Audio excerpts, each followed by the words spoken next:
Hey, let me do a quick check-in for Chapter 11 of White Hot, number 2 in the Hidden Legacy series by Alona Andrews, this fantasy series. Um, yeah, I've been doing lots of Trollop, so a little bit fell off, but at least I got a chapter in as I was biking home. And actually, this was a pretty good, significant chapter because, yes, Nevada Baylor wakes up in Connor Mad Dog Connor Rogan's house. It's like, oh crap, I fell asleep. My family's gonna make fun of me of having spent the night with you, and they get to talking. They get to talking as well as having amazing sexual chemistry, and they talk about um, they talk about his relationship with this Brenda, who is a daughter of this potentially psychotic or evil mastermind woman who uses her power to kind of like you know make people fear her and break them and control them and stuff like that. But it's like Brenda, he was engaged to marry her from like when he was 3 and she was 2.5, because his father wanted to had been, after like I guess one of his many assassination attempts against him, because powerful families and he's a prime target. It's like he also is somebody who could like manipulate matter and stuff like that, but it was people with mind powers were coming after him, and he was thinking, it's like, what we need to do is we need to breed in mind powers, psionic powers, telepathic powers into our bloodline, so we're protected, and so start the breeding program. And so when Brenda Brenda showed her Brenda showed her power, um, they made an alliance in the house, and he thought for the longest time that yeah, they were going to be married.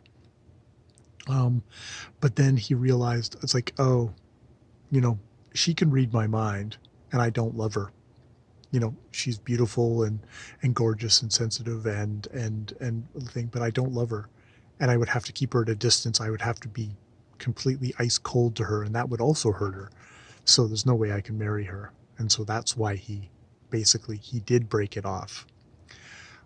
So we get that little story, which is like, oh, that's a little bit more humanizing story, but it actually nicely weaves into what happens next, which is Augustus um, contacts her, and he's really pissed, and she finally does get back to him, and what it turns out is that it's the lady in green, um, her thing, her act of kindness at the beginning of digging out the truth from the head of this child kidnapper murderer, has got national thing.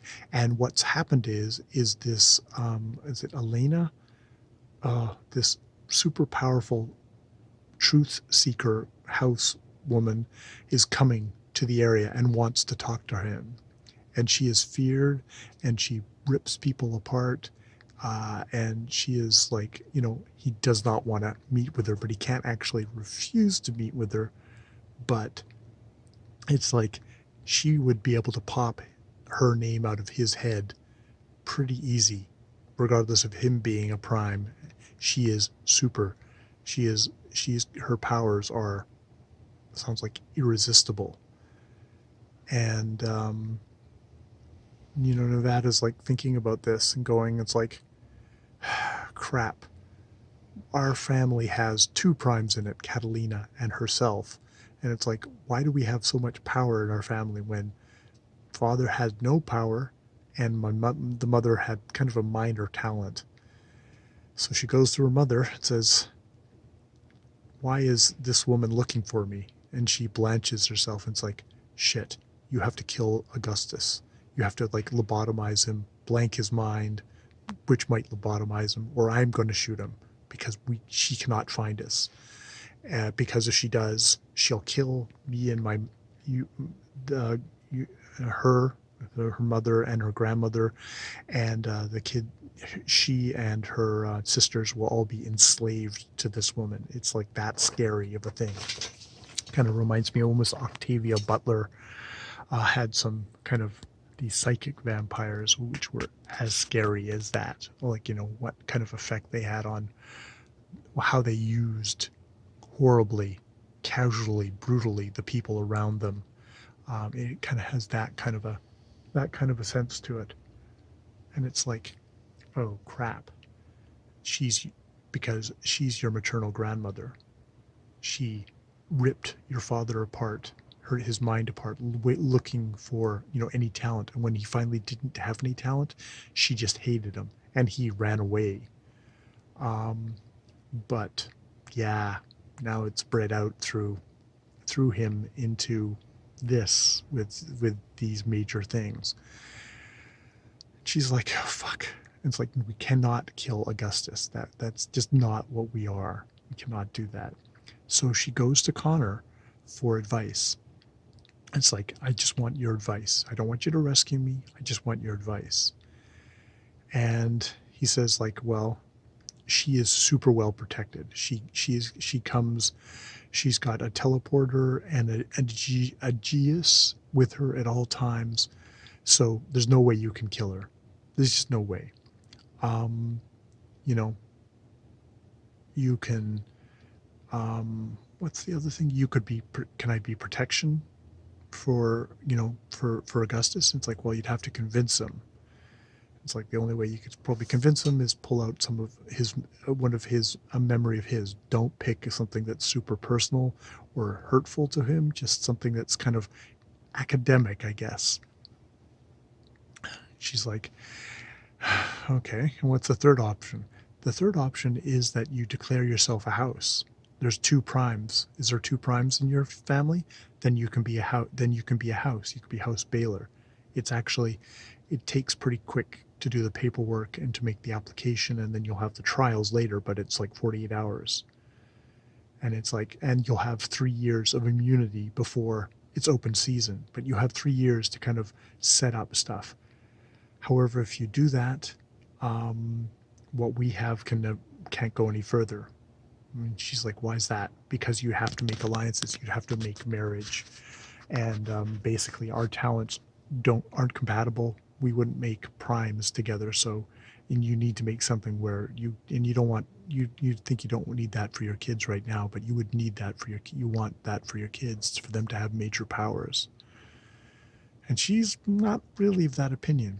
It's like, would you love a child if it didn't have like major prime things? It's like, yes. Would you love it? Yes. Would you protect? Yes. It's like, okay, I'll keep that in mind. And he says, okay. And then it comes on, it's like, and if none of this works, you can't do anything. You can't try and save me. Or I'll do, and basically he will do something. He'll kill August. He's your best friend. You cannot kill your best friend, your friend. You do not have many friends. You cannot kill him. And he just kind of gives her that wolf grin. And it's like, I love you. You love me. You will not do that. And you will respect me. It's like, well, I'm a prime. I'm an asshole that way. It's like, she comes up close to him, and it's just like, we love each other. We'll get through this. And he's kind of got this roiling power, but she meets his roiling power with her own roiling power as equals, which is kind of cool, because a lot of this has been domination and stuff like that. But she stands up to him, equals him. And I think that's probably what makes them, this is a couple. This is a couple. All right. So that's chapter 11 of White Hot, which is silly nonsense, but also emotionally fun. And actually, yeah, this was a good chapter because, the evil motherfucking grandmother.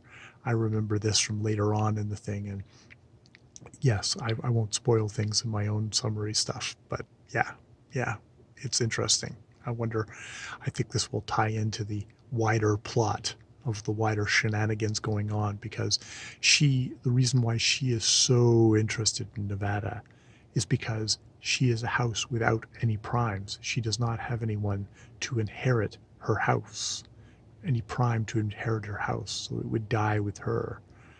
So that sounds like someone who would be pretty desperate to want to shake up the status quo. At least that's my thought, which would be a nice kind of tie-in, emotional tie-in with the rest of the story, and it would all kind of cinch together in a very satisfying way. Hooray for the writing team of Alona Andrews. All right, I'm going to go inside. Good night.